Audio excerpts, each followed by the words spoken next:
Oke guys, kembali lagi dengan saya Vinek PR. Di video kali ini saya akan melanjutkan alur cerita dari manhwa berjudul Kembalinya Kaisar Yeswan. Video ini jelas merupakan kelanjutan dari part sebelumnya, jadi buat kalian yang belum menonton video part sebelumnya, saya sarankan untuk menonton lebih dulu supaya lebih mudah memahami alur ceritanya.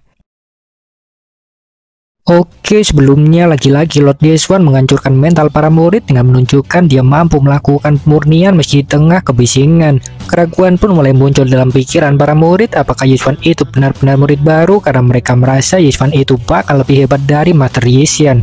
Chaeyu pun menjawab itu memang benar, Yeswan barulah masuk hari ini meski jelas saja dia juga tidak menyangka dia akan begitu berbakat dalam pemurnian juga. Semua murid termasuk Chaeyu pun akhirnya hanya bisa menatap Yeswan tanpa kata, benar-benar terkesan akan kejeniusannya. Xiale pun kemudian meminta maaf pada Yeswan karena telah arogan dan labil. Dia pun kemudian ingin menebusnya dengan menjadi murid. Dia pun kemudian memberi hormat pada Yeswan dan Yeswan pun menghentikannya.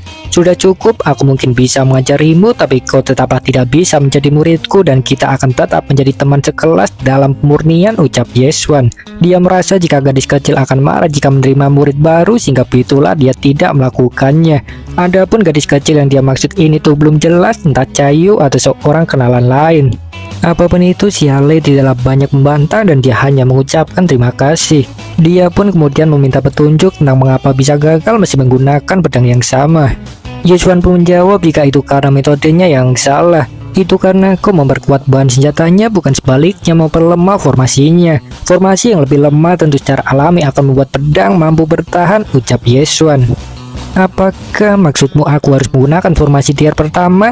Aku khawatir itu tidak akan cocok. Sebelumnya aku sudah memperhitungkannya dan menemukan jika kekuatan formasi tier pertama terlalu lemah untuk pemurnian senjata sihir, balas Xiale.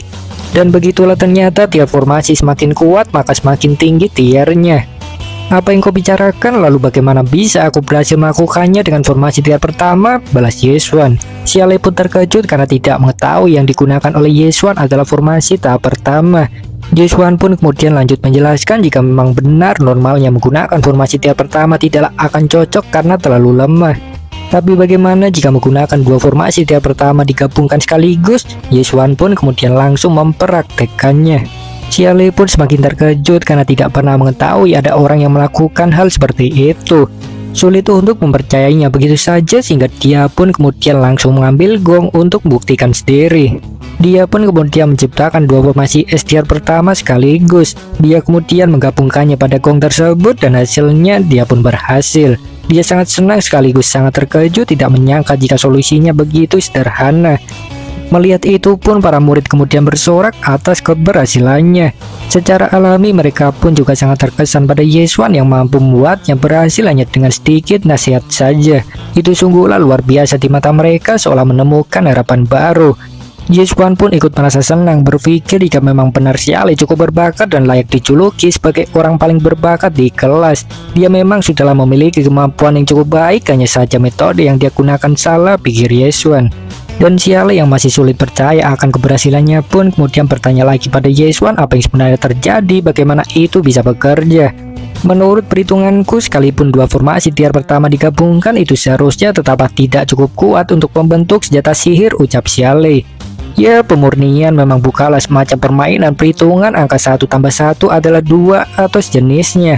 Juga kau tidak akan berhasil hanya dengan menggunakan senjata kuat dan formasi yang kuat saja. Seni pemurnian adalah tentang mengubah batu menjadi emas, rongsokan menjadi harta, dan barang biasa menjadi item sihir. Seni pemurnian sendiri adalah ilmu suci yang tidak bisa diperhitungkan, di mana 1 tambah 1 setara dengan lebih dari 2, ucap Yeswan. Semua murid pun terkejut mendengar itu karena itu pertama kalinya mereka mendengarnya. Namun meskipun begitu juga mereka dapat dengan cepat mengerti maksudnya karena penjelasan Yeswan yang mudah diterima. Dan kejadian tak terduga pun terjadi setelahnya, tepat ketika mereka menyadari apa itu seni pemurnian yang sebenarnya, tiba-tiba beberapa murid terbakar oleh aura. Setidaknya ada 7 orang dari mereka termasuk Chaeyu dan Xiale. Para murid lainnya pun takjub melihat itu karena nampaknya itu adalah pertanda mereka memasuki Dao.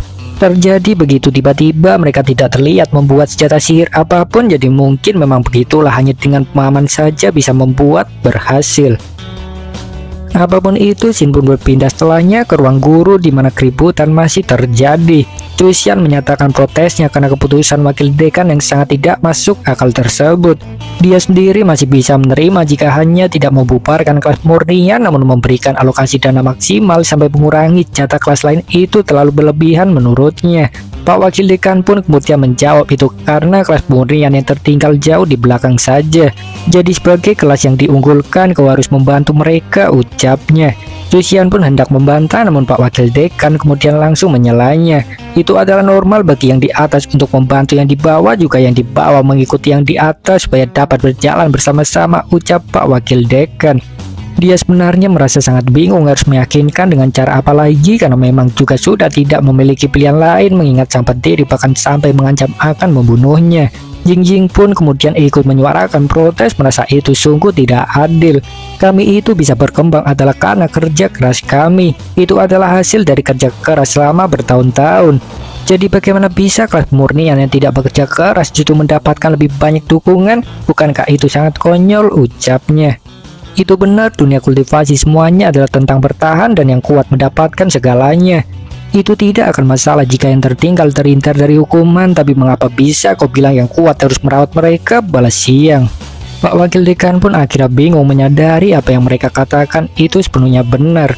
Ini sungguh berat untuk berbicara dengan mereka. Bagaimana aku harus menjelaskannya? Aku benar-benar tidak bisa menentang sang pendiri. Pak Wakil Dekan pun akhirnya sampai pada pilihan terakhir, yaitu memaksa menggunakan wewenang jabatannya.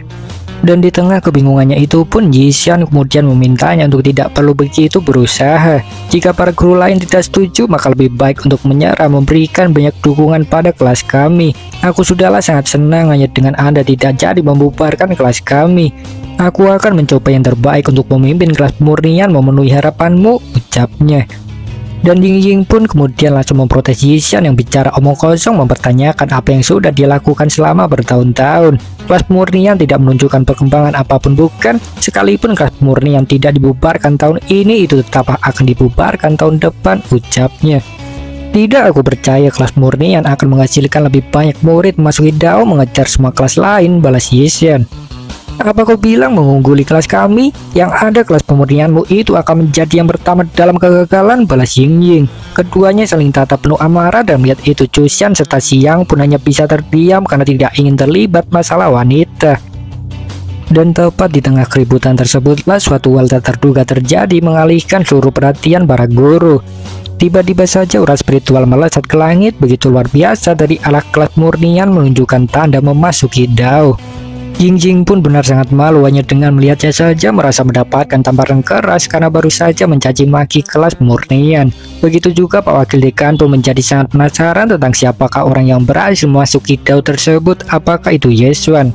Dan namun kejadian tak terduga pun setelahnya terjadi lagi, lebih banyak aura spiritual melesat ke langit menunjukkan adanya lebih banyak orang yang berhasil memasuki DAO.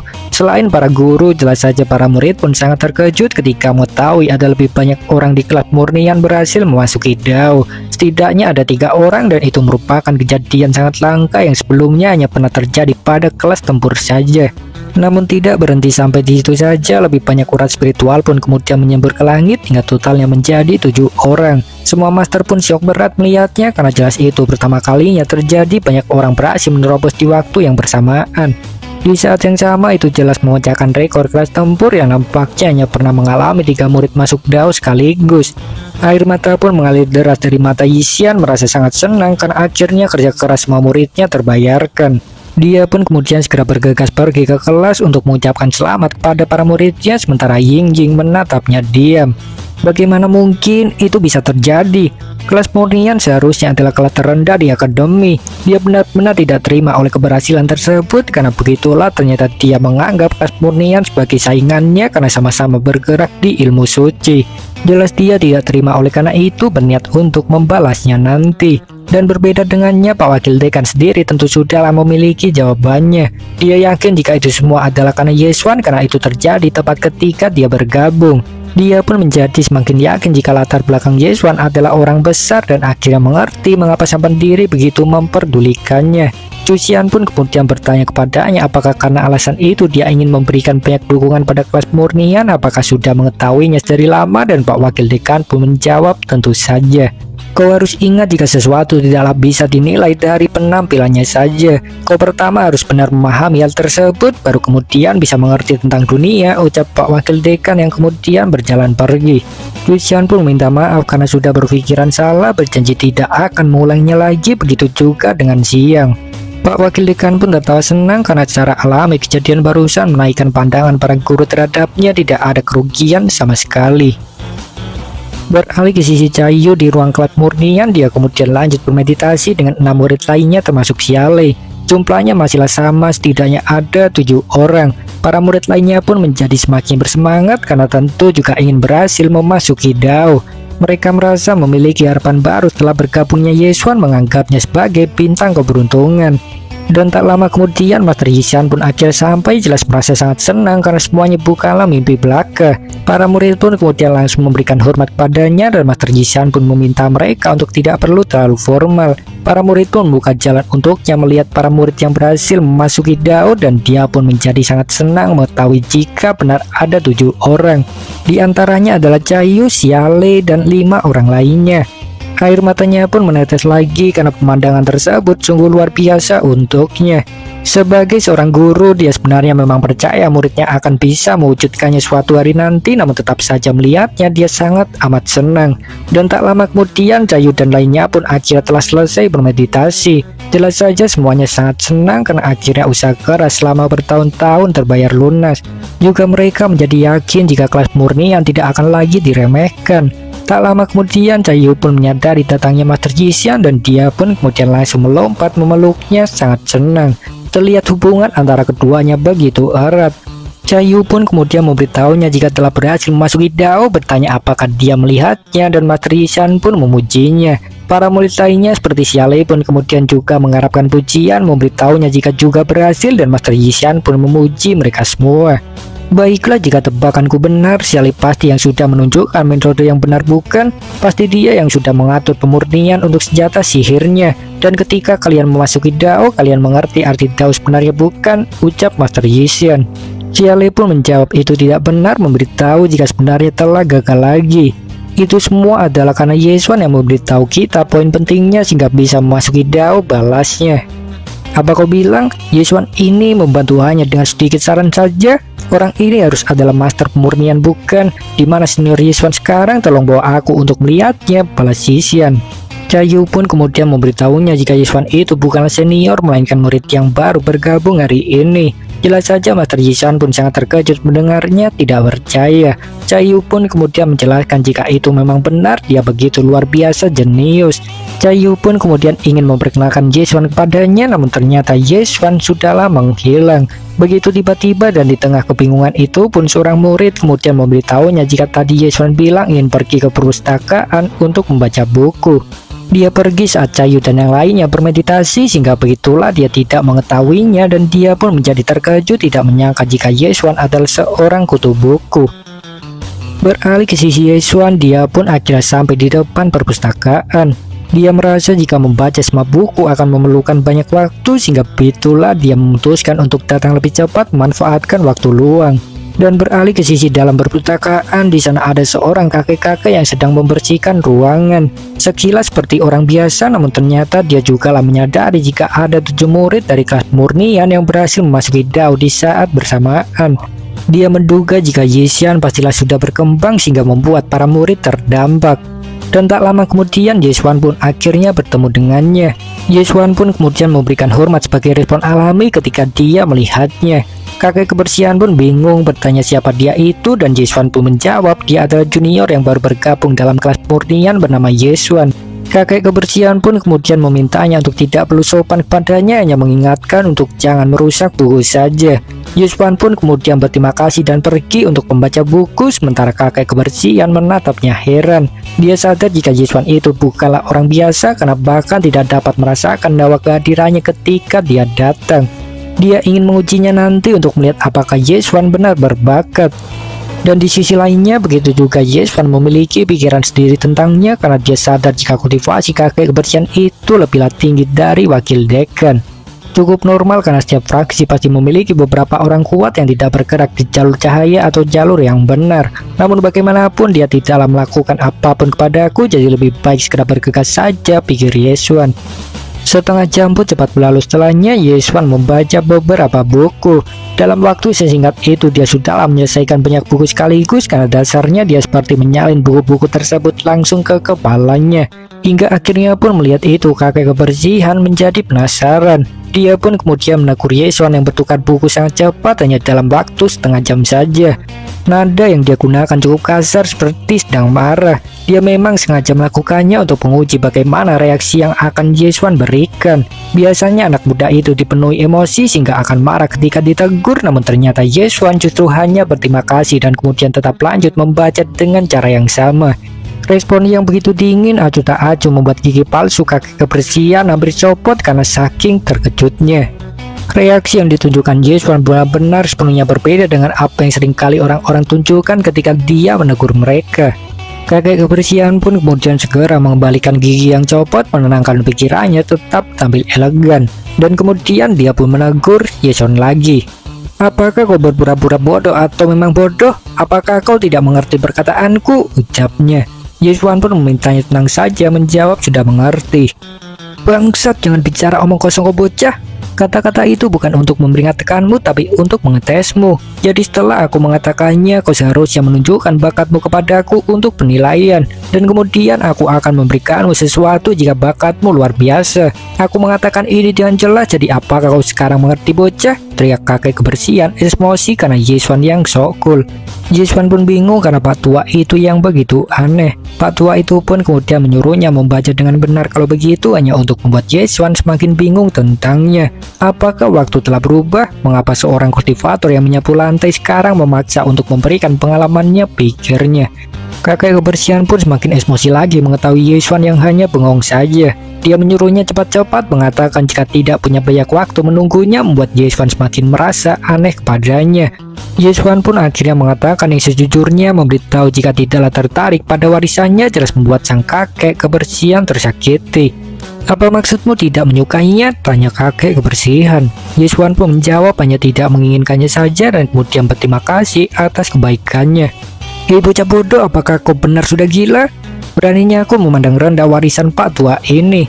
Apakah kau tahu apa warisan yang Pak Tua ini maksudkan? Warisanku ini diberikan langsung oleh pendiri akademi. Hari ini aku akan memberimu pelajaran bocah tengik," ucap kakek kebersihan. Yeswan pun cemas tidak akan bisa membaca buku dengan tenang jika dia tidak pergi, sehingga dia pun langsung ke intinya, kemudian bertanya apakah warisan yang dia maksud itu adalah seni 9 api. Pak Tua pun sangat terkejut karena tebakan Yeswan itu benar. "Ya, aku tidaklah hanya mengetahui tentang warisanmu, tapi aku juga tahu bahwa kau telah terjebak di tingkat 5 sejak lama. Beberapa terobosan gagal menyebabkan api dan racun menyerang jantungmu dan masa hidupmu semakin berkurang," balas Yeswan. Kakek kebersihan pun semakin terkejut karena semua itu benar. Dia pun bertanya-tanya siapa sebenarnya Yeswan itu, dan Yeswan pun menjawab, "Itu tidaklah penting, aku hanya ingin bertanya padamu saja." Yeswan pun bertanya padanya apakah ingin merobos, dan Pak Tua itu pun terdiam sejenak. Dia sendiri awalnya memutuskan untuk tinggal di perpustakaan adalah karena tahu masa hidupnya yang tersisa sedikit saja. Tentu saja bertemu orang yang begitu jenius seperti Yeswan adalah hal yang sepenuhnya tidak masuk dalam rencananya. Namun meskipun begitu juga, sebagai seorang yang masih hidup, dia tetap saja masih memiliki keinginan untuk terbebas dari kondisi sekarat sekalipun kesempatannya cukup kecil. Dan oleh karena itu dia pun kemudian menerima tawaran Yeswan, menjanjikan apapun yang dia inginkan jika berhasil. Yeswan pun tersenyum karena dia yang begitu mudah mengatakan segalanya. Namun dia juga tidak terlalu peduli dan dia pun tanpa basa-basi kemudian langsung mengaktifkan mantra Lin ke kepala kakek kebersihan. Kakek kebersihan pun berteriak kesakitan ketika sesuatu masuk ke dalam kepalanya. Ledakan spiritual tercipta memenuhi ruang perpustakaan setelahnya sebelum kemudian menghilang dengan sendirinya. Terlihat kakek kebersihan terjatuh tidak percaya dengan apa yang baru saja dia dapatkan. Seperti semacam pencerahan yang mana dia yakin itu pasti dapat membantunya menerobos jika dapat memahaminya dengan baik. Yeswan pun kemudian memintanya untuk segera pergi keluar saja memahami apa yang baru saja diajarkan karena energinya cukup banyak terkuras. Sehingga untuk memulihkan diri, Yeswan ingin membaca buku secepatnya. Kakek kebersihan pun menurut saja dengan patuh, hanya meminta senior Yeswan untuk menghubunginya saja kalau butuh bantuan. Yeswan pun akhirnya merasa lega karena akhirnya dapat baca buku dengan tenang sementara waktu. Sementara Yeswan mulai membaca buku dengan tenang, Pak Tua kakek kebersihan pun kemudian berjaga di luar perpustakaan seperti permintaan Yeswan. Di saat yang sama, dua orang pun kemudian datang bersembunyi di balik semak-semak. Ada rumor mengatakan jika kakek kebersihan sejatinya adalah seorang guru tak tertandingi, namun berapa kali pun mereka melihatnya, mereka sama sekali tidak merasa rumor itu benar. Kakek kebersihan itu tidak layaknya orang biasa di mata mereka. Mereka pun kemudian bertanya pada seorang lainnya bernama Dabo apakah dia tidak ditipu lagi, dan Dabo pun menjawab tentu saja rumor itu memang benar. Itu adalah informasi yang kubeli mahal dari seorang jenius kelas tempur, ucapnya. Dan mendengar itu pun kedua murid lainnya tetaplah merasa ragu.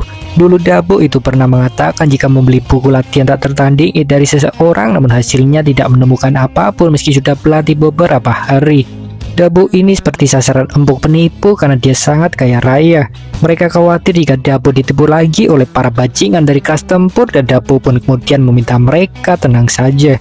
Kali ini berita yang kudapatkan dapat dipercaya, lagi pula aku juga tidak peduli masalah uang. Ayahku memberikan setengah kekayaan keluarga untukku masuk ke Akademi Wando untuk masuk ke kelas tempur. Jadi aku hanya bisa memenuhi harapannya saja, ucap Dabo. Kata-kata andalan yang selalu dia katakan sehingga kedua murid lainnya pun merasa bosan mendengarnya. Bagaimanapun selama ada kesempatan untuk bertambah kuat, uang tidaklah ada artinya, ucap Dabo. Kedua murid lainnya pun kemudian memperingatinya jika itu bukan berarti harus ditipu setiap waktu, dan Dabo pun memarahi mereka. Dasar dua bajingan, apakah kalian mengikutiku hanya untuk protes, ucapnya. Pada dasarnya mereka ini bersembunyi di balik semak-semak sehingga kakek kebersihan pun tidaklah menyadarinya, terlebih lagi dia juga sedang fokus memahami ajaran Yeswan. Sebuah teknik misterius baginya di mana sedikit pemahaman saja sudah setara dengan latihan kultivasi selama setahun. Dan di tengah proses pemahamannya itu pun dia kemudian mendengar suara tawa seseorang membuatnya tersentak. Benar saja itu tidak lain berasal dari Dabo yang melakukan hal aneh seperti memecahkan batu dengan dadanya sendiri sebagai tumpuan, menggantapkan badan ke kepalanya, dan juga handstand dengan satu jari. Itu semua adalah latihan yang sering dia lakukan. Namun tentu saja kali ini berbeda, dia memiliki tujuan tersembunyi yang tidak lain adalah memang untuk menarik perhatian kakek kebersihan. Dia merasa sangat percaya diri akan berhasil, dan benar saja dia pun benar-benar berhasil mendapatkan amukan sang kakek kebersihan. Kakek kebersihan pun mengusirnya pergi, menyuruhnya untuk berlatih di tempat lain saja karena terlalu berisik. Bado jelas panik karena apa yang terjadi tidak sesuai harapannya, sementara kakek kebersihan pun mempertahankan wajah penuh amarahnya karena dia takut senior Yeswan akan marah jika mendengar suara berisik.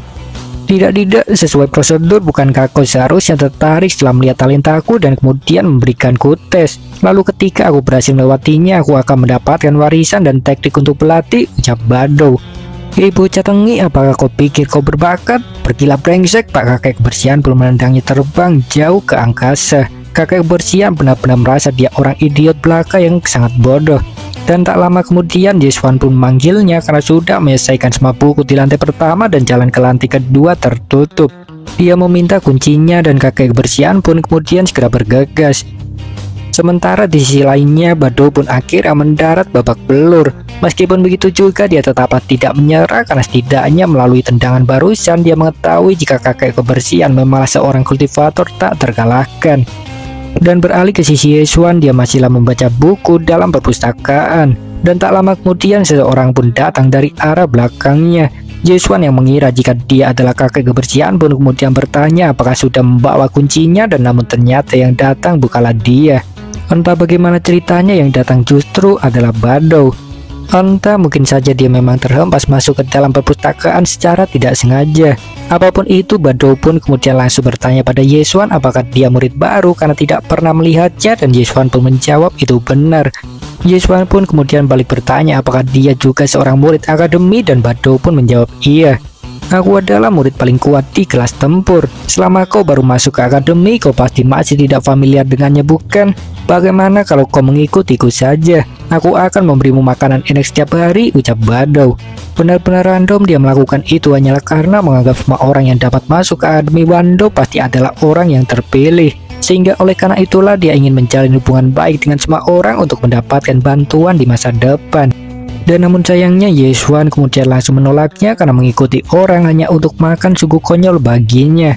Namun Bado tidaklah menyerah begitu saja.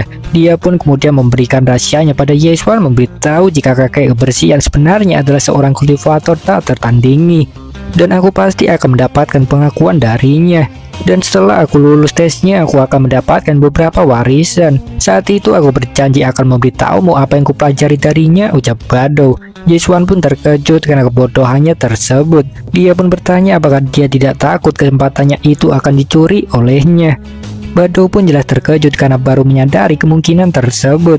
Dia pun kemudian memeriksa apa yang sedang dibaca oleh Yeswan dan menemukan itu adalah buku seni pertahanan bunga. Bado pun tertawa karena itu nampaknya adalah buku pemula. Dia merasa jika Yeswan pastilah hanya sedang bercanda saja, menganggapnya seorang pemula belaka. Dan tak lama kemudian kakek kebersihan pun akhirnya sampai. Dia pun bergegas mendekati Yeswan, memberitahunya jika sudah membawa kuncinya, membuat Bado salah paham mengira jika dialah yang sedang dicari olehnya. Bado pun kemudian memberi hormat padanya, namun sayangnya kakek kebersihan benar-benar mengabaikannya. Kakek kebersihan langsung menghampiri Yeswan menyerahkan kunci, jelas saja membuat Dapo shock berat, apalagi dia memanggil Yeswan dengan senior.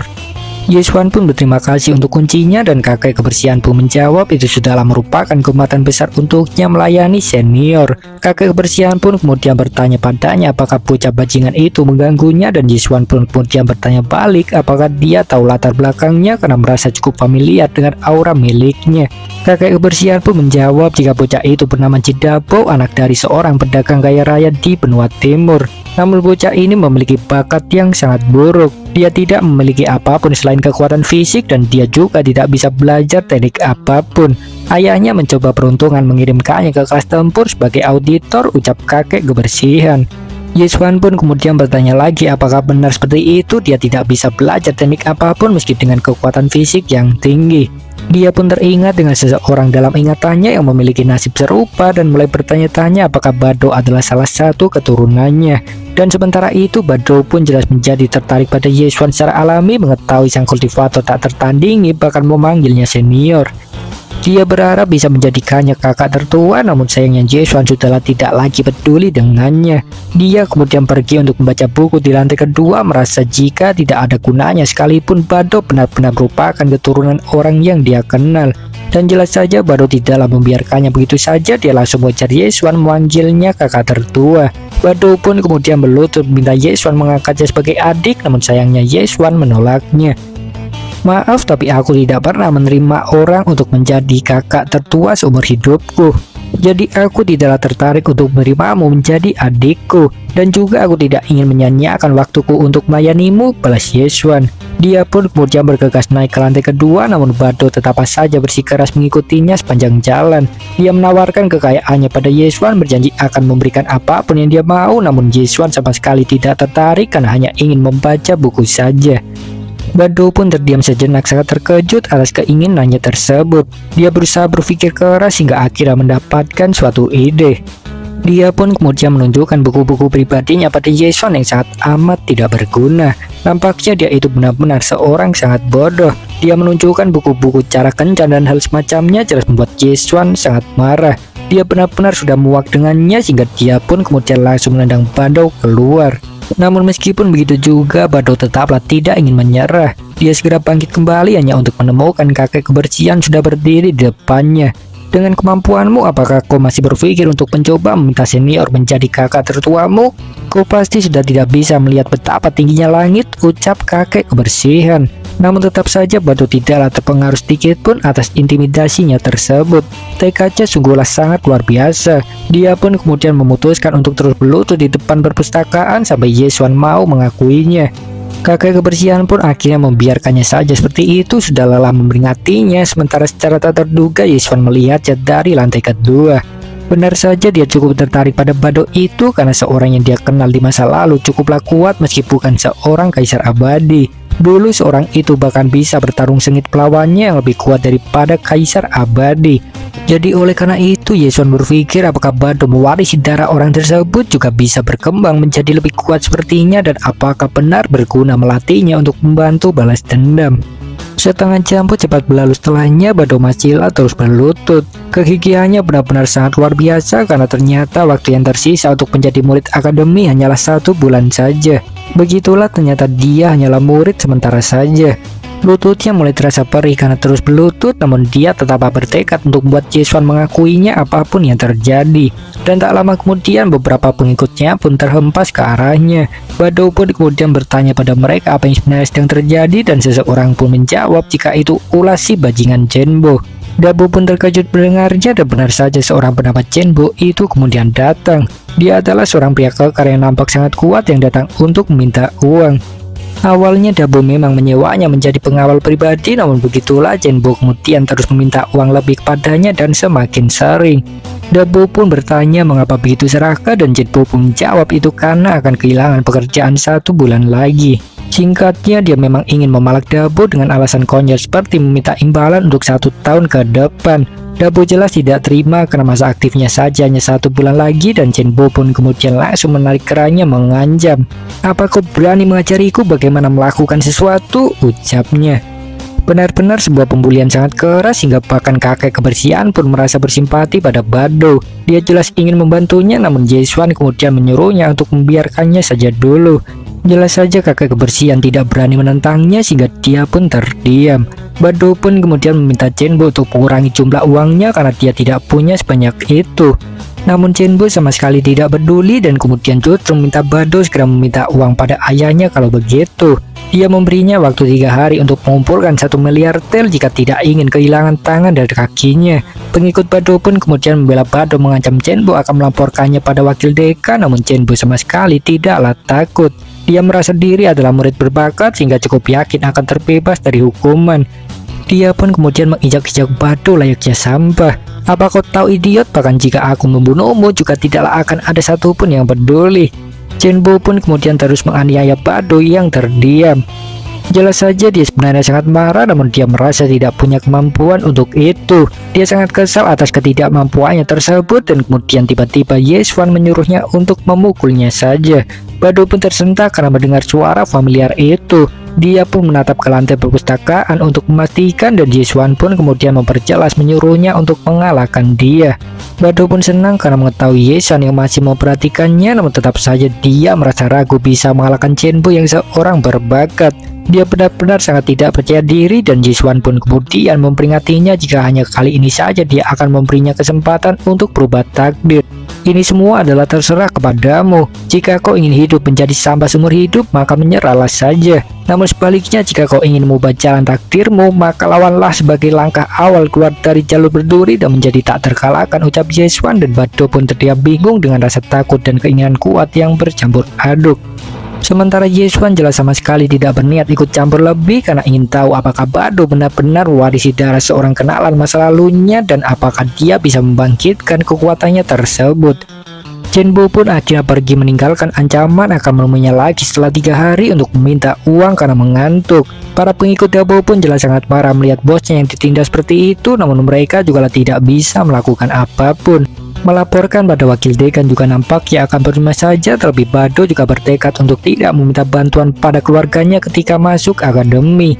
Kakek kebersihan pun hanya bisa menghela nafas saja karena dunia kultivator memanglah dunia yang sangat kejam sesuai dengan hukum rimba. Yang kuat akan memangsa yang lemah, benar-benar dunia di mana kekuatan begitu penting. Dan namun secara tak terduga Bado kemudian berdiri membuat tekad yang kuat. "Daripada terus hidup sebagai sampah selama sisa hidupku, aku lebih lama memilih untuk menjadi pahlawan." Meski hanya dalam beberapa detik saja, teriaknya melompat menyerang Chenbo. Pukulan yang terlihat sangat amat kuat tepat menghantam wajah Chenbo, namun ternyata itu hanya mendorongnya sedikit ke belakang saja. Perbedaan kekuatannya jelas sangatlah besar. Para pengikutnya pun panik melihat aksi brutal Dabu tersebut, sementara kakek kebersihan sangat terkejut karena bahkan Dabu yang berani melawan balik berpikir apakah itu mungkin perintah senior Jae-swan.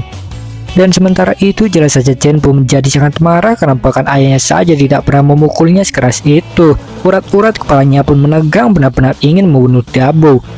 Para pengikut Dabu pun kemudian langsung bergerak melindunginya, benar-benar terlihat layaknya anak buah yang sangat setia meski di hadapan kekuatan sangat besar. Namun Bado kemudian meminta mereka untuk tidak perlu ikut campur karena ingin mengalahkannya sendirian. Para pengikutnya pun jelas panik karena Bado yang sudah gila tersebut. Begitu juga Bado sendiri sebenarnya memiliki keraguan, namun tetap saja dia memilih untuk mempercayai ucapan Jae-swan yang mengatakan jika dia punya kesempatan untuk mengalahkan Chenbo. Dan oleh karena itu Bado pun menguatkan dirinya dan kemudian langsung menyerang Cenbo duluan dengan tinjuan api. Makalah tinjuanku ini brengsek, Bado pun berteriak, dan namun tinjuan Cenbo menghantam wajahnya lebih dulu. Pukulan sangat kuat hingga membuat beberapa gigi Bado melayang. Bado pun melayang ke langit sangat memalukan. Matilah kau babi guling brengsek, beraninya kau menyerangku dengan serangan sampah seperti itu. Atau apakah hanya karena aku tidak membawa pedang kau menjadi begitu sombong? Cenbo pun kemudian langsung melesat mengejar Bado. Dia pun meninjunya lagi dan lagi bertubi-tubi membuat Bado terombang-ambing. Dia pun kemudian menendang wajahnya sangat keras, benar-benar pembantaian sepihak. Dan anehnya entah kenapa gigi Bado kemudian tumbuh kembali. Apapun itu juga, Yeswan tetap diam tidak bergerak karena merasa jika hanya keadaan dekat kematian sajalah yang dapat membangkitkan kekuatan tersembunyi dengan cepat. Sehingga artinya ujian sebenarnya darinya barulah akan segera dimulai. Dan sementara itu Cenbo pun masihlah terus mengejar Bado. Dia benar-benar menganggapnya sampah tidak berguna. Para pengikut Bado pun menjadi semakin panik mengetahui Bado yang berada di ambang kematian. Seseorang menyarankannya untuk melaporkan Cenbo pada keluarganya saja, dan seorang lainnya menyarankan untuk menyerah saja karena hidup lebih penting daripada uang. Dan di sisi lainnya Cenbo pun kemudian meminta uang lebih banyak sebagai ganti Bado yang memukul wajahnya, meminta sebanyak 2 miliar tel. Jumlah yang sangat amat banyak jelas membuat semua orang terkejut. Dan namun di tengah-tengah itu Bado pun kemudian bangkit kembali menyatakan jika pertarungan belumlah berakhir. Para pengikutnya pun jelas sangat cemas, segera memintanya untuk berhenti saja, namun Bado tidaklah peduli sama sekali. Kalian tidaklah perlu mengkhawatirkanku, aku di sini bukanlah untuk menang melainkan untuk membuktikan jika aku bukanlah sampah. Bado pun melesat menyerang Cenbo lagi dengan tinjuan api. Dia ternyata sadar jika Yeswan pastilah sedang mengujinya melalui pertarungannya. Dan menanggapi serangannya itu pun Cenbo sama sekali tidak melunak sekalipun Bado sudahlah babak belur. Dia pun kemudian melayangkan tinjuan Tiger Fang tepat menghantam wajah Bado. Darah pun muncrat dari hidungnya secara alami seiring dengan terhempasnya dia. Tanah pun hancur menunjukkan betapa kuat pukulan tersebut, jelas membuat para pengikut Dabo semakin cemas. Hei babi bodoh, kok itu telah menyia-nyiakan hidupmu? Apa kau begitu ingin dikalahkan? 3 hari lagi aku akan kembali untuk mengambil 2 miliar tel. Ingat itu baik-baik bodoh, jika kau tidak menepatinya aku akan membunuhmu di saat itu juga, ucap Cenbo. Kakek kebersihan pun mulai panik karena Cenbo yang tanpa ampun tersebut takut Bado akan benar-benar terbunuh. Bertanya-tanya apa yang sebenarnya senior Yeswan rencanakan. Begitu juga ternyata Yeswan akhirnya mulai merasa khawatir pada Bado. Dia pun kemudian akhirnya merapalkan mantra api mengaktifkan karakter Lin miliknya. Semburan spiritual pun melesat tepat ke kepala Bado. Setelahnya seperti apa yang terjadi pada kakek kebersihan. Menjadi surgawi setelah ribuan percobaan melawan langit tanpa sekalipun menyerah. Begitulah pesan yang Yeswan sampaikan pada Dabo jelas memiliki makna tersembunyi, dan Dabo pun dengan cepat mengerti. Dabo pun kemudian bangkit sekali lagi memanggil Cenbo, menyatakan jika pertandingan belum berakhir. Para pengikutnya jelas khawatir memintanya menyerah saja, namun Bado tidaklah peduli. Hei bocah idiot, aku tidaklah pernah menemukan ada sampah yang masih bisa berdiri kembali setelah menerima pukulanku. Sungguh kau sebenarnya cukup kuat, tapi sekalipun kau mencoba 1000 kali hasilnya akan tetap sama saja. Jadi sama gemuk, kali ini aku akan menghancurkan harapanmu dengan tinju terkuatku, ucap Cenbo melesat melayangkan tinjuan. Tepat mengancam wajah Bado yang kemudian meledak. Para pengikutnya pun jelas sangat cemas, begitu juga kakek kebersihan merasa Bado tidaklah akan selamat lagi. Namun berbeda dengan mereka, Cenbo nampak terkejut karena ada yang tidak benar. Dan benar saja tepat ketika debu mereda terlihatlah Bado menahan tinjuannya tersebut tepat sebelum menghantam wajahnya.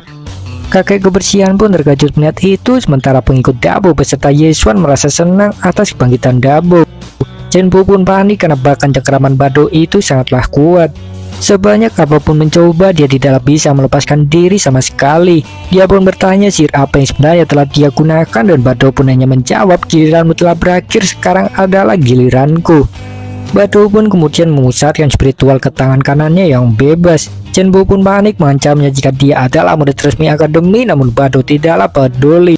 Bado pun kemudian benar-benar menghantam perut Cenbo sangat kuat dengan kekuatan yang jauh lebih besar dari sebelumnya. Cenbo pun terhempas sangat jauh hingga akhirnya dia pun menghantam dinding. Dinding itu pun hancur dengan Cenbo yang terluka parah dan kemudian pingsan. Dengan begitu pun pertarungan dimenangkan oleh Bado yang tubuhnya kemudian terbalut oleh api. Para pengikutnya jelas sangat terkejut serasa sedang bermimpi saja. Kakek kebersihan pun tercengang karena Badrul tidak hanya mengalahkan Cenbo dengan satu pukulan saja, namun tubuhnya juga pulih dalam sekejap setelah aura api membungkus tubuhnya. Yeswan pun ikut senang melihatnya yang memenuhi harapannya. Dia menduga jika selanjutnya dia pasti akan memasuki Dao, dan itu benar terjadi. Urat spiritual memancar dari tubuhnya ke langit seperti apa yang terjadi pada Cahayu dan yang lainnya di kelas pemurnian. Urat spiritual yang tercipta dari Dabo yang berhasil menerobos ternyata mengundang banyak sekali perhatian. Di depan kelas pemurnian terlihat Cahayu dan Master Yishan yang hendak pergi ke perpustakaan untuk menemui Yeswan tepat sesaat sebelum Dabo memasuki Dao. Keduanya benar-benar tampak gembira dan tepat sesaat setelahnya urat spiritual pun melesat ke langit. Dari arahnya mereka langsung menyadari jika itu ada di dekat perpustakaan, sehingga mereka pun berpikir jika mungkin itu akan ada hubungannya dengan Yeswan. Dan oleh karena itu tanpa berlama-lama mereka pun segera bergegas pergi untuk melihatnya secara langsung. Beralih ke sisi kelas tempur, terlihat Lin Kun juga menyadari lesatan urat spiritual tersebut. Seorang murid pun kemudian melaporkan jika orang yang berhasil itu adalah dari kelas tempur karena berdasarkan informasi yang ada di lokasi adalah Cenbo dan Dabo. Seorang murid itu menduga jika yang berhasil memasuki Dao pasti adalah Cenbo karena tidak mungkin Dabo akan berhasil menurutnya. Mendengar itu pun Lin Kun sangat senang karena akhirnya kelas tempur mengungguli kelas pemurnian lagi. Pada dasarnya keduanya sama-sama memiliki 7 murid memasuki Dao bulan ini, sehingga dengan tambahan 1 orang maka kelas tempur akan memiliki 8 orang. Oleh karena itu Lin Kun pun berniat untuk mengadakan pesta atas keberhasilan Cenbo. Dia pun meminta juniornya itu untuk mencari lebih banyak orang memeriahkan pesta demi mengumumkan pada semua orang jika kelas tempur masihlah yang teratas. Jelas informasinya sangat ngawur, meski sebenarnya Dabo juga berasal dari kelas tempur walaupun hanya sementara. Apapun itu, Lin Kun sungguh merasa sangat puas berpikir akan dapat memperbaiki reputasinya melalui keberhasilan Cenbo. Dan beralih ke sisi Dabo, dia pun akhirnya berhasil menyelesaikan proses memasuki Dao-nya. Dia jelas sangat senang karena sama sekali tidak menyangka akan berhasil. Begitu juga para pengikutnya pun ikut merasa senang atas keberhasilannya tersebut. Namun Yeswan kemudian memintanya untuk jangan puas dulu karena tubuhnya baru saja terbangun. Dabo pun langsung memberi hormat menanggapinya, berjanji akan selalu mengikutinya sebagai kakak tertua. Jika kakak tertua ingin aku pergi ke timur, maka aku tidak akan pernah pergi ke barat. Jika kakak tertua ingin aku mengejar anjing, maka aku tidak akan pernah mengejar kucing, ucapnya, dan Yeswan pun menegaskan padanya itu tidaklah diperlukan. Dan tak lama kemudian Master Yishan beserta Cahayu pun akhirnya sampai bingung dengan apa yang sebenarnya sedang terjadi. Yeswan pun menjawab bukan apa-apa, hanya ada seorang yang mencoba mengangkatnya saja. Master Yishan yang tidak peduli pun kemudian hanya bertanya apakah murid yang baru memasuki Dao adalah Dabo, dan Yeswan pun menjawab itu benar. Yeswan pun kemudian bertanya siapakah dia, dan Cahayu pun memperkenalkannya sebagai Master Yishan, master kelas pemurnian. Master Yishan pun kemudian menyapanya malu-malu, terlihat sangat imut di mata para pengikut Dabo yang kemudian langsung diacungi jari tengah oleh Dabo menyuruh mereka diam. Yeswan pun kemudian memberikan hormat kepadanya. Master Yishan pun memintanya untuk tidak perlu sopan. Ku dengar dari Xiali dan yang lainnya kaulah yang sudah membantu mereka memasuki Dao. Jadi jika aku memanggil diriku sebagai guru di depanmu rasanya agak tidak pantas, ucap Master Yishan. Dan mengetahui jika Yeswan berada di kelas pemurnian, seketika Dabo pun menjadi ingin bergabung ke sana juga. Master Yishan pun kemudian bertanya pada Yeswan bukankah Dabo itu berasal dari kelas lain, dan Yeswan pun menjawab benar. Dan tepat sesaat setelahnya keributan pun terjadi. Ada suara begitu berisik dan benar saja itu tidak lain adalah orang-orang kelas tempur yang memberikan selamat pada Cenbo karena telah berhasil memasuki Dao. Namun itu juga sebenarnya hanyalah kedok belaka karena sebenarnya mereka hanya ingin memanfaatkan momentum untuk menaikkan citra Lin Kun selaku ketua kelas tempur belaka. Sepanjang jalan mereka terus menyuarakan Lin Kun yang sangat luar biasa yang mampu membuat kelas tempur menjadi jauh lebih kuat, sehingga cara alami Lin Kun pun merasa sangat puas. Dan melihat mereka yang nampaknya orang bodoh itu pun Yeswan dan kawan-kawan jelas menjadi bingung berpikir jika mungkin Lin Kun itu sudahlah gila. Master Yishan pun kemudian menghampirinya bertanya apa yang sedang dia lakukan, dan Lin Kun pun menjawab hanya sedang melakukan selebrasi saja untuk murid ke-8 kelas tempur yang memasuki Dao. Aku harap Master Yishan akan memaafkanku untuk keributan ini, ucapnya sangat percaya diri. Hei Lin Kun brengsek, bagaimana bisa kau berani melakukan selebrasi besar di depan kelas pemurnian yang telah berhasil mendapatkan 7 murid masuk DAO bersamaan, padahal aku tidak mengumumkan itu, balas Cahayu.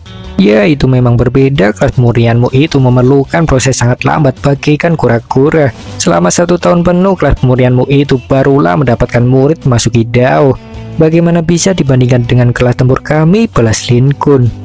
Itu benar, kelas pemurnian hanyalah memiliki 7 murid saja memasuki DAO tahun ini, tapi kelas tempur selalu memiliki 7-8 murid di setiap bulannya. Juga jika hanya menghitung bulan ini saja, tetap saja kelas tempur lebih unggul 1 murid. Kelas tempur kami itu memang nomor 1 di akademi, balas para murid kelas tempur pemuja Lin Kun.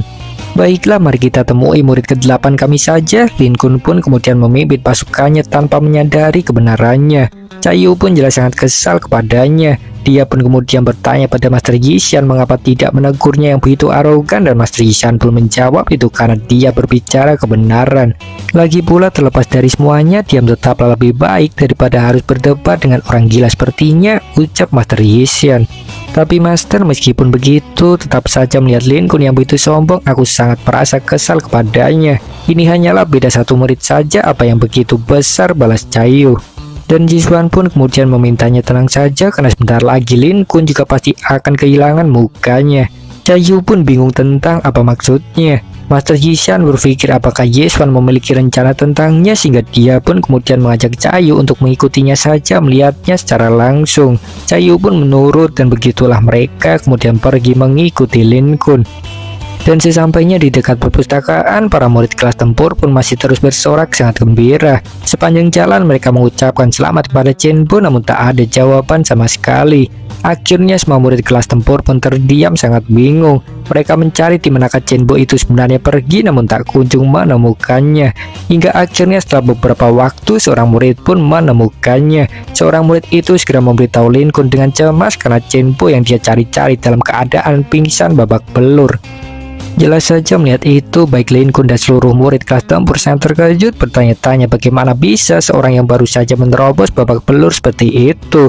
Dan menjawab pertanyaan mereka itu pun Dabo secara terang-terangan kemudian memberitahu mereka jika dialah yang sudah melakukannya. Juga akulah orang yang berhasil memasuki DAO, bukan Chenbo, ucapnya. Namun jelas saja Lin Kun beserta seluruh juniornya tidaklah percaya begitu saja karena Dabo terkenal sebagai auditor sampah tak berguna.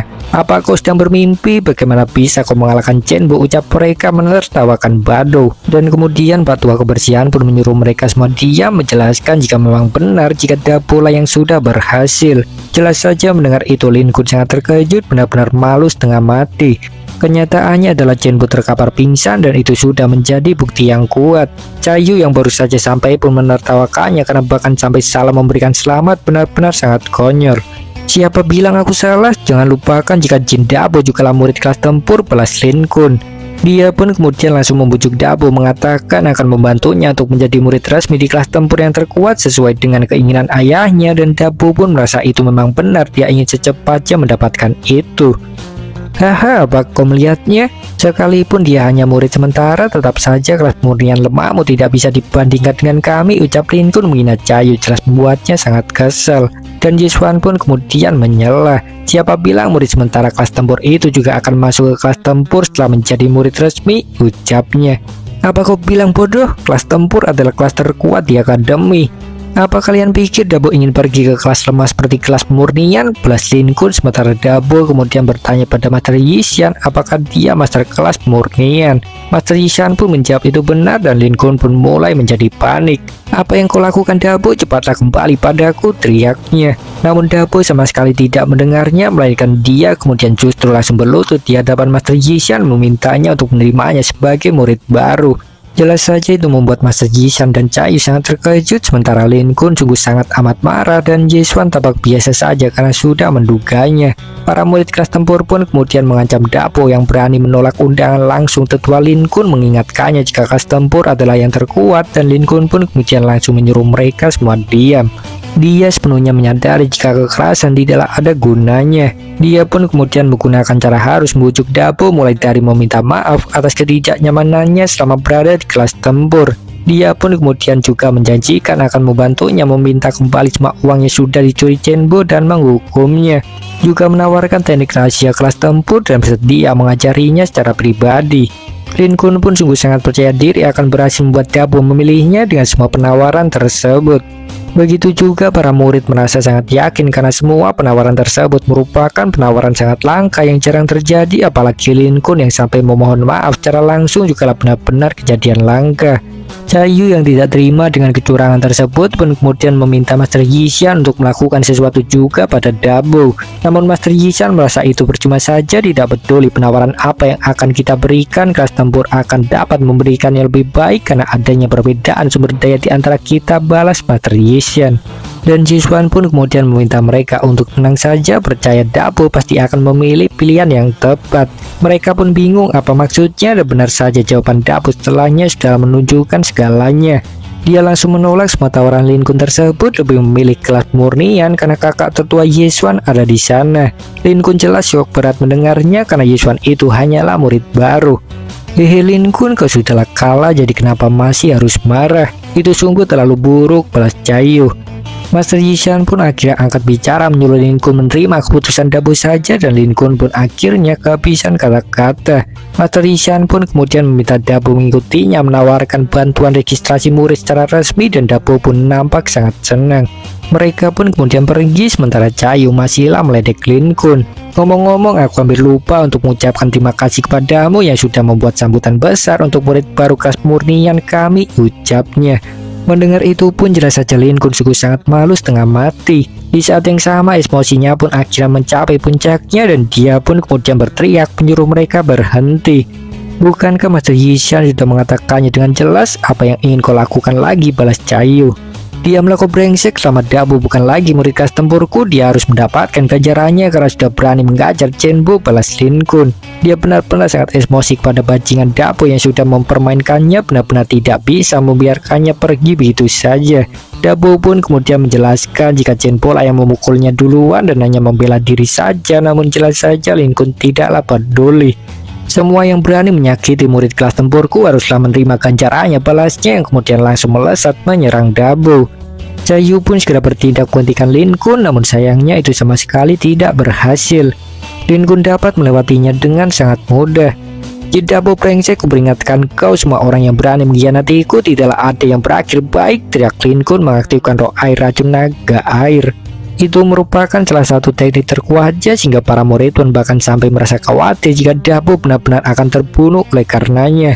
Master Yishan yang cemas pun kemudian menyuruh Dabo segera menghindarinya, sementara Lin Kun tertawa merasa semuanya sudahlah terlambat.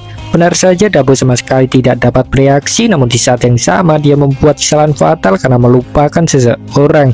Benar saja Yeswan pun kemudian melindungi Dabo. Dia pun menusukkan jarinya melepaskan mantra Lin, menghancurkan serangan Lin Kun dengan sangat mudah.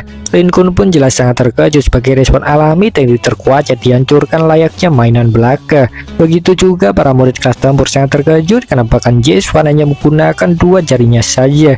Mereka pun dengan cepat menyadari jika Yeswan itu terlalu kuat bagaikan langit dan bumi, namun tetap saja Lin Kun merasa lebih hebat darinya. Dia pun kemudian mengancam Yeswan akan membunuhnya jika berani menghalangi lagi, dan Yeswan pun justru menyuruhnya untuk mencobanya saja jikalau mampu. Tapi perlu kau tahu, tentu saja hasilnya tetaplah akan sama, tidak akan berubah sekeras apapun kau berusaha, kaulah satu-satunya yang akan mati, balas Yeswan. Lin Kun pun jelas menjadi semakin emosi, terlebih juga menyimpan dendam. Dia pun kemudian hendak menyerang Yeswan, dan namun Master Yishan kemudian segera menghentikannya, mengerahkan kekuatannya. Bagaimana kau bisa begitu berani menyerang murid kelas murnian di depanku? Lin Kun, apakah kau benar-benar tidak menganggap keberadaanku sebagai seorang master di sini? Ucap Master Yishan. Lin Kun pun akhirnya hanya bisa meminta maaf menyadari kondisinya. Master Yishan pun kemudian menyuruhnya segera pergi saja jika benar mengerti apa perlu cara kasar, namun Lin Kun tetaplah hendak membantah. Dan di tengah-tengah itu seseorang kemudian datang bertanya pada Master Yishan mengapa begitu agresif. Seseorang yang tidak lain adalah master kelas tempur itu sendiri bernama Josian. Lin Kun itu hanyalah seorang murid saja, ucapnya. Lin Kun pun kemudian hendak menjelaskan situasinya, namun Master Josian langsung menyuruhnya diam saja karena sudah mengetahui semuanya. Tanpa basa-basi, Master Josian pun kemudian meminta Master Yishan menyerahkan Dabo, berjanji tidak akan menganggap masalah pernah terjadi lagi. Master Yi pun menolak karena dia pula yang memilih klub murnian atas kemauannya sendiri. Apa kau bilang Master Yi, prosedurnya belumlah terselesaikan, jadi kami masih memiliki kesempatan yang sama untuk merekrutnya, balas Cusian. Jangan salah, sebagai seorang master kelas murnian, aku masih memiliki slot untuk menerima satu murid baru di setiap semesternya dan aku akan menggunakan ini pada Dabo, balas Master Yi. Dia percaya itu akan menyelesaikan masalah, namun ternyata pikirannya itu salah. Master Cusian justru benar-benar tidak terima dan menganggap itu sebagai pernyataan perang. Master Yi, apakah kau benar-benar ingin bertarung melawan kelas tempurku hanya untuk satu murid saja? Ucapnya. Ya, jika aku sebagai seorang guru tidak bisa melindungi muridku, bagaimana aku bisa menyebut diri sebagai guru? Lagi pula setelah semuanya, kelas murnianku juga bukanlah lagi kelas yang lemah seperti sebelumnya, balas Master Yi. Dan Master Cusian pun akhirnya hanya terdiam. Caillou pun sangat terkesan akan keberanian Master Yi tersebut. Begitu juga Yesuan memiliki pikiran yang sama, merasa dia adalah guru yang baik. Dan tak lama kemudian wakil dekan pun datang bersama Ying dan Xiang. Apa kalian pikir berdebat di depan banyak murid itu pantas? Ucap Pak Wakil Dekan. Semua orang pun langsung berlutut merespon kedatangannya sebagai reaksi alami. Hai, apa ada masalah yang membuat kalian begitu ribut? Ucap Master Xingyang. Cih, baru mendapatkan 7 murid berhasil masuk, tahu saja mereka sudah berani menantang kelas tempur. Ucap Ying masih saja begitu membenci Master Yi. Cusian pun kemudian melaporkan jika semua itu karena Jin Dabo mengajar salah satu muridnya dan Master Yi tidak hanya mencegah hukumannya tapi juga melindunginya. Yi pun kemudian menjawab itu tidak benar, Jin Dabo hanyalah melindungi dirinya sendiri. Diamlah kalian berdua, jika kalian memang ingin memulai masalah, kenapa tidak dalam kompetisi akademi saja, balas Pak Wakil Dekan. Semua orang pun bingung tentang apa maksudnya karena kompetisi akademi sudah dihentikan sejak 3 tahun yang lalu. Bertanya apakah ingin mengadakannya lagi setelah semua yang terjadi. Ya, aku memang baru mendapatkan kabar dari sang pendiri jika sesuatu terjadi di wilayah selatan iblis. Segel yang telah menahan klan iblis selama ratusan ribu tahun sudah mulai melemah dan mereka bisa keluar sewaktu-waktu. Sehingga untuk mengatasi masalah ini, sang pendiri memerintahkanku untuk mulai kembali fungsi kompetisi akademis supaya dapat menemukan bakat terbaik. Murid-murid terbaik dalam sekte-sekte besar juga akan diikut sertakan kali ini. Dan hadiah untuk pemenang dalam kompetisi ini adalah pencerahan 10.000 siptur, ucap Pak Wakil Dekan membuat semua orang sangat terkejut. Terlihat seperti sebuah hadiah sangat besar, bahkan beberapa murid siap mati untuk mendapatkannya. Namun berbeda dengan mereka, Yesuan ternyata tidaklah mengetahui apa itu. Dia pun kemudian bertanya pada Caillou dan Caillou pun menjelaskannya. Pencerahan 10.000 siptur itu adalah fondasi Akademi Wando itu sendiri. Rumor mengatakan jika itu berisi seluruh metode latihan di dunia dan semua orang yang berhasil memahaminya akan menjadi yang terkuat, ucap Caillou. Yesuan pun bingung tentang mengapa bisa tidak pernah mendengarnya meski berkaitan dengan menjadi yang terkuat. Tapi dalam hal ini itu artinya aku hanya perlu membaca buku itu saja, bukan? Jika memang berisi seluruh metode latihan dan tidak perlu membaca satu persatu lagi, pikir Yesuan. Master Cusian pun akhirnya tidak lagi peduli dengan masalah dengan kelas murnian karena kompetisi akademi jelas lebih menarik. Jelas saja beberapa pihak seperti Lin Kun ingin memanfaatkan kesempatan untuk membalas dendam nantinya dalam kompetisi dan dia secara terang-terangan mengancam Yesuan. Namun bagaimanapun juga tidak ada hal khusus terjadi setelahnya, semua orang bubar dengan damai. Caillou pun kemudian mengingatkan Yesuan untuk berhati-hati pada Lin Kun karena dia adalah orang sangat berbahaya dan Yesuan pun kemudian memintanya tenang saja. Tidak peduli betapa dia berani untuk melakukan balas dendam, dia tetaplah akan menjadi orang yang menderita, ucapnya. Master Ying pun akhirnya kecewa karena tidak ada pertarungan terjadi dan Xiang pun kemudian bertanya padanya apakah memangnya tidak takut kalau benar terjadi kehancuran sebagai akibatnya. Apapun itu juga, Pak Wakil Dekan pun kemudian menyuruh semua murid untuk segera bersiap karena kompetisi yang akan segera dimulai. Master Xishan beserta seluruh orang tersisa di tempat pun segera memberi hormat menurut sebelum kemudian pergi. Jin pun berpindah setelahnya ke sebuah pegunungan di mana ada satu klan iblis yang tinggal di sana. Berita menyebar dengan sangat cepat. Para iblis di daerah sana setelah mendengar kabar tentang Akademi Wando yang mengadakan kompetisi.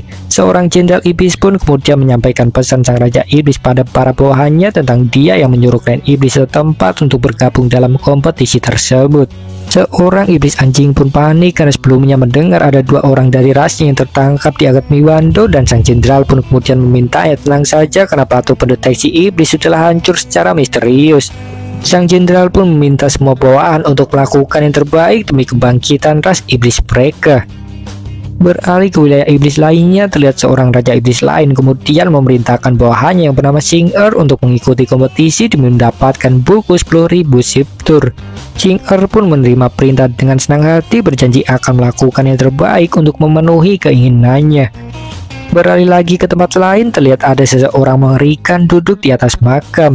Sama seperti sebelumnya, dia mendengar kabar tentang diadakannya kompetisi Akademi Wando. Kali ini dia adalah seorang manusia meski kemampuan miliknya adalah mengendalikan mayat atau bisa juga disebut necromancer. Dia pun kemudian membangunkan muridnya di liang kubur, dan benar saja seseorang pun kemudian benar keluar dari dalam tanah dengan kulit sangat pucat. Intinya sang necromancer itu menyuruhnya untuk pergi ke Akademi Wando mencuri buku 10.000 siptur.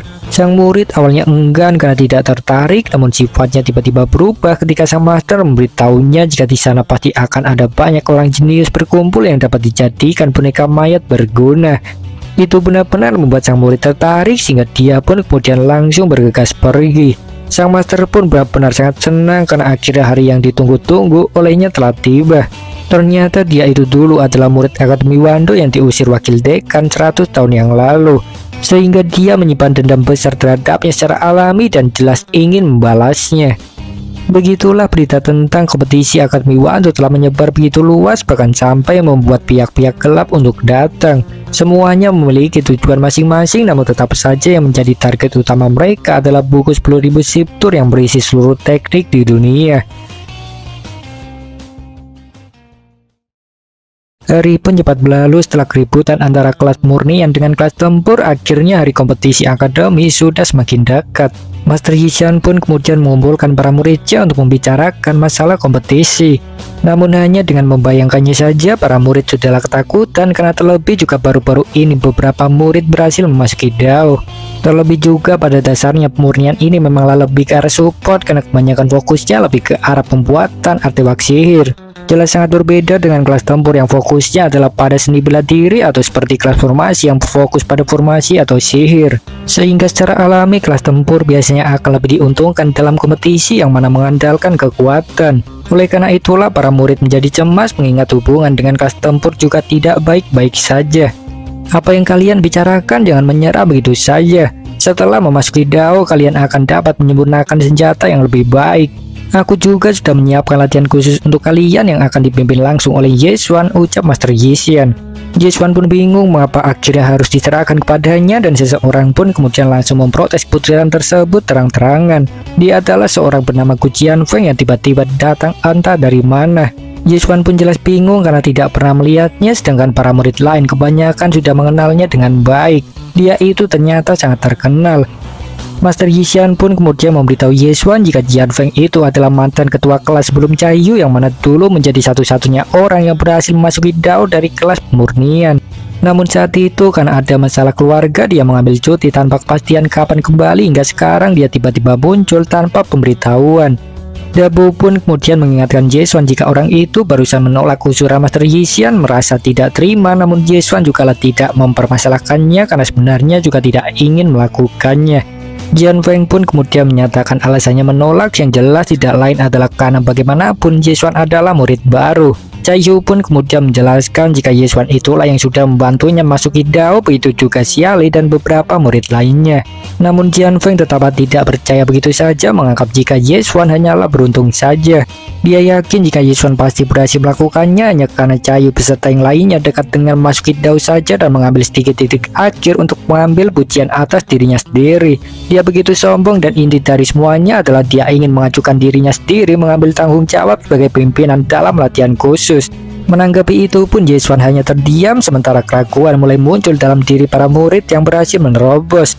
Seperti Xiali merasa jika apa yang dikatakan Jianfeng mungkin ada benarnya. Cahayu bingung meski tentu saja ada yang percaya pada Yeswan, dia bukanlah orang seperti itu. Dabu yang tidak terima kakak tertuanya difitnah seperti itu pun kemudian langsung mengancam Jianfeng akan mengajarnya jika bicara sembarangan lagi. Jianfeng pun emosi karena bocah baru gede sepertinya berani menentangnya, dan dia pun kemudian langsung mengerahkan tinjuan. Dabu pun membalasnya mengerahkan tinjuan tidak takut sedikit pun. Tinjuan keduanya pun berbentrokan sangat dahsyat, dan hasilnya adalah Dabu terhempas akibat adanya perbedaan kekuatan. Ternyata Jian Feng memanglah cukup kuat, tidak hanya mengatakan omong kosong belaka. Yeswan pun kemudian menangkap Dabu setelahnya menghentikannya. Dabu pun meringkih kesakitan dengan tangan yang memar, merasa ada yang aneh dengan tinjuan Jian Feng seperti sedang memukul besi.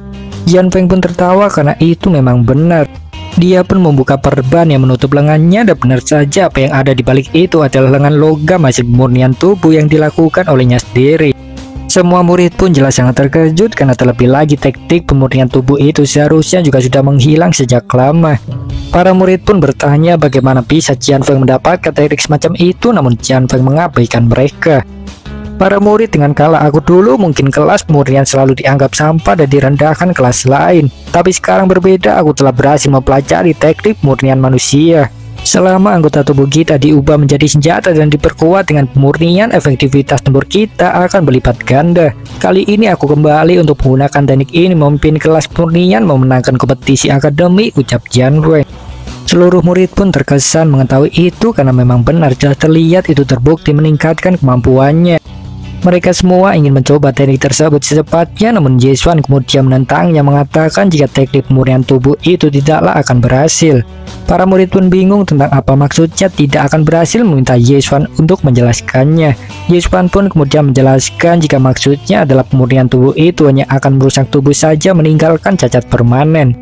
Memang benar itu akan meningkatkan kekuatan secara instan, namun hanya sebatas itu saja dan kedepannya akan sulit untuk berkembang karena bagian tubuh yang sudah tergantikan oleh senjata sihir, ucap Yeswan. Jian Feng pun jelas tidak terima dengan perkataan Yeswan tersebut, menyuruhnya tutup mulut. Dia itu hanyalah beromong kosong belaka, dia pasti takut aku akan mengambil tanggung jawab sebagai pimpinan latihan khusus, ucapnya. Yeswan pun kemudian menegaskan padanya jika dari awal memang tidak berniat sama sekali untuk menjadi pimpinan. Jian Feng pun bertanya padanya lalu mengapa mengarang cerita begitu buruk, dan Yeswan pun menjawab hanya karena tidak ingin para murid yang tidak berpengalaman terpengaruh olehnya saja. Bocah, kau hanyalah murid baru saja tapi bisa-bisanya begitu sombong dan menganggapku sesat. Lihatlah dirimu sendiri, dasar bodoh, kaulah yang menyesatkan para murid, balas Jian Feng. Master Yishan pun akhirnya sampai emosi melihat keributan mereka dan kemudian menyuruh keduanya diam, melepaskan spiritual, mengintimidasi, dan akhirnya keduanya pun terdiam meminta maaf. Master Yishan pun menyadari jika keduanya tidak akan pernah bisa satu paham, sehingga dia pun kemudian menyarankan untuk melakukan sebuah duel saja menentukan siapa yang benar melalui pemenangnya. Jian Feng pun langsung setuju, sangat percaya diri, dan Yeswan pun akhirnya juga menyetujuinya meski dia tidak ingin turun tangan secara langsung. Sebagai gantinya, dia pun kemudian meminta Dabu untuk mewakilinya dalam duel pemurnian. Jelas saja Dabu sangat terkejut, begitu juga para murid karena Dabu saja baru bergabung dalam kelas pemurnian. Dabu pun kemudian berbisik pada Yeswan, memberitahunya jika tidak tahu apapun tentang pemurnian sama sekali, namun Yeswan tidaklah peduli. Tenang saja, aku ada di sini, semuanya akan baik-baik saja, ucapnya. Jian Feng pun emosi, merasa sudah diremehkan olehnya, namun Yeswan juga tidak peduli sedikit pun, tetap memutuskan jika Dabu lah yang akan melawannya. Emosi Jian Feng pun semakin memuncak, ingin sekali menghancurkan kepercayaan diri Yeswan tersebut dengan mengalahkan Dabu secara telak. Apapun itu, Yeswan pun setelahnya membuat Dabu ke ruang pemurnian menyediakan 3 senjata pedang. Dabu yang bingung pun bertanya apa yang harus dilakukan, dan Yeswan pun memintanya tenang saja, memberitahu jika akan mengajarinya beberapa formasi dan teknik pemurnian lebih dulu. Yeswan pun kemudian mengaktifkan mantra lain pada Dabu yang berisi beberapa pemahaman. Konsepnya adalah sama seperti yang terjadi sebelum-sebelumnya. Para murid yang melihatnya pun benar-benar penasaran apakah itu akan benar berhasil, merasa ragu karena sekalipun Yeswan sangat berbakat, mengajar adalah hal yang berbeda menurut mereka. Dan namun jelas saja pikiran mereka itu salah. Dabu dengan cepat dapat memahami semua yang diajari oleh Yeswan. Tanpa membuang-buang waktu, Dabu pun kemudian langsung mencobanya, memulai dari formasi S. Dia menanamkan formasi pada pedang dan benar saja dia berhasil dalam sekali percobaan. Dabu jelas sangat senang akan keberhasilannya tersebut, sementara para murid shock berat melihatnya. Itu sungguhlah tidak masuk akal karena baru beberapa saat yang lalu Dabu begitu kosong, tidak tahu apa-apa. Itu jelas menunjukkan betapa seriusnya Yeswan tentang masalah Jian Feng. Dia benar-benar tidak ingin para murid tersesat oleh tekniknya tersebut. Dan namun Jian Feng kemudian justru menertawakan Dabu karena yang dia tanamkan itu hanyalah mantra tingkat pertama yang paling dasar saja. Apa yang bisa kau banggakan dari itu, ucapnya. Yeswan pun mengabaikannya dan dia kemudian menyuruh Dabu untuk lanjut memurnikan senjatanya dan membuat senjata lain atribut api. Dabu pun hanya menurut saja dan dia kemudian langsung merapalkan 2 mantra sekaligus, yaitu api dan es. Masing-masing tertanam pada satu pedang berbeda dan jelas saja dia berhasil. Mungkin saja itu dibuat dengan dua formasi tier pertama seperti yang dilakukan Yeswan saat awal memperkenalkan metode tersebut. Apapun itu juga, Yeswan pun kemudian menyatakan jika senjata sihirnya telah siap, meminta Jian Feng untuk memulai duelnya saja. Jian Feng pun tertawa benar-benar meremehkan Yeswan karena begitulah senjata sihir tersebut hanya dibuat menggunakan mantra tier pertama. Dia masih sangatlah sombong dan menanggapi itu pun Yeswan kemudian menyuruhnya untuk melihatnya sendiri saja nanti. Jika kau terlalu melebih-lebihkan kemampuanmu, takutnya nanti kau akan malu sendiri. Dan baiklah Dabo, segera bersiaplah, ucap Yeswan, dan Dabo pun menurut mengambil pedang es. Tanpa basa-basi lagi, Dabo pun kemudian langsung menyerang duluan. Dia pun menebaskan pedangnya dan itu kemudian hancur dalam sekejap terhadap tangan besi Jian Feng. Dabo pun terjatuh lemas, dia sangat panik karena senjatanya rusak dalam sekejap mata. Jian Feng pun tertawa menghina Yeswan yang berani-beraninya hanya membuat senjata sihir tier pertama untuk melawannya. Para murid pun mulai merasa kasihan pada Dabo yang harus melawan orang sekuat Jian Feng meski baru bergabung.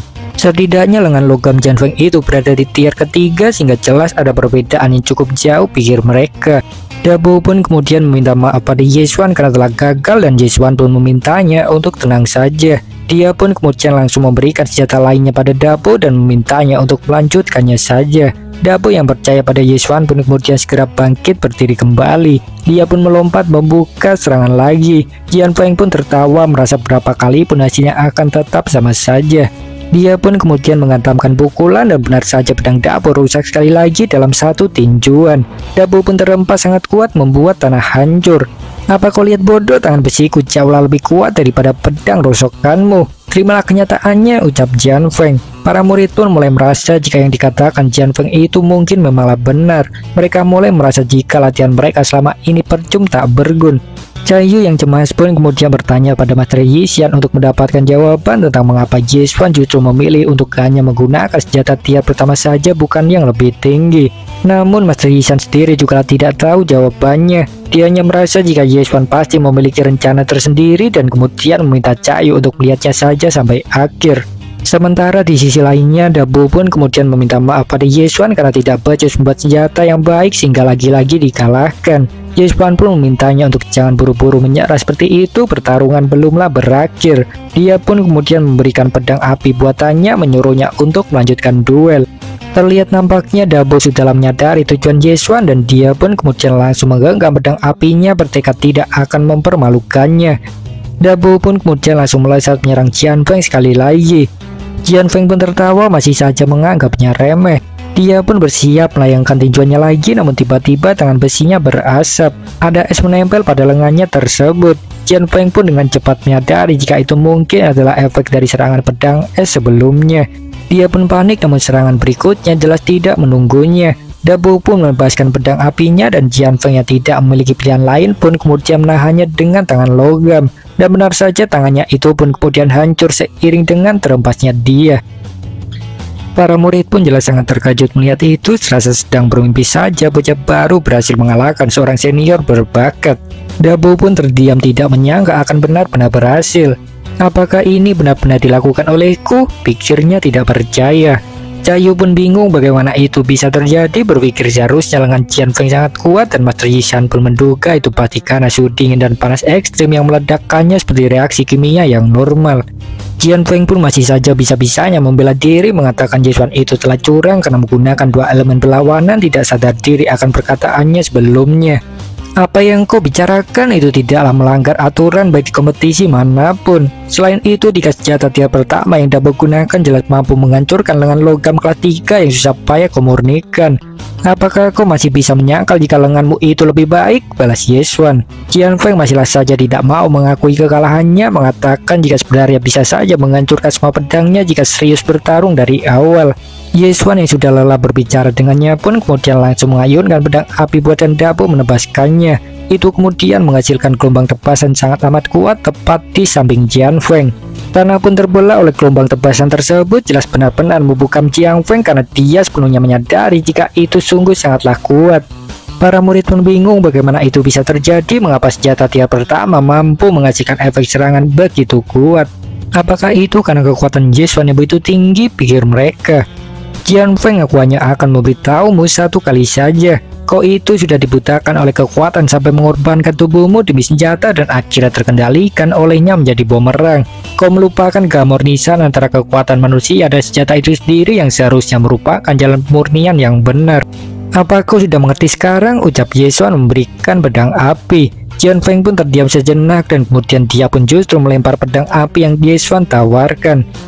Dia masihlah merasa jika pilihannya tidaklah salah, setidaknya untuk menyembuhkan perasaannya sendiri dari kekecewaan. Dia pun menyatakan jika teknik pemurnian tubuh itu paling terkuat. Dia pun kemudian pergi meninggalkan ancaman pada Ye Xuan akan kembali lagi nanti untuk memberikan pelajaran. Ye Xuan pun akhirnya hanya membiarkannya saja selama dia tidak menyesatkan orang lain. Bagaimanapun masalah sudahlah terselesaikan dengan itu. Master Yi Xian pun kemudian mengambil momentum untuk menjadikan Ye Xuan sebagai penanggung jawab pelatihan khusus dan semua murid pun jelas langsung setuju. Ye Xuan pun kemudian mencoba memprotes Master Yi Xian yang jelas saja tidak mendengarkannya dan hanya mengatakan jika sangat percaya akan kemampuannya. Ye Xuan pun akhirnya menjadi tidak memiliki pilihan lain lagi, terlebih para murid juga sangat berharap kepadanya sehingga dia pun menerimanya. Dan beralih ke sisi Jian Feng, dia pun kemudian pergi ke hutan dekat akademi. Dia sedang memukuli pohon, jelas masih tidak terima akan kekalahannya. Dan tak lama kemudian seseorang pun kemudian datang. Seseorang yang tidak lain adalah Lin Kun yang entah bagaimana langsung mengetahui jika dia pasti telah dikalahkan oleh Ye Xuan. Tanpa basa-basi, Lin Kun pun kemudian menawarkan kesepakatan dengannya karena juga memiliki musuh yang sama. Dia berbicara tentang kompetisi akademi, menawarkan pada Jian Feng bagaimana kalau bergabung saja ke kelas tempurnya. Bantulah aku memenangkan kompetisi akademi dan setelah aku memahami buku 10.000 sulfur, aku akan membantumu menjadi ketua kelas murnian, ucap Lin Kun. Jian Feng yang sudah terbutakan pun kemudian menyetujuinya, merasa itu rencana yang cukup baik. Keduanya pun kemudian saling bertukar tangan menandai terjalinnya kerjasama.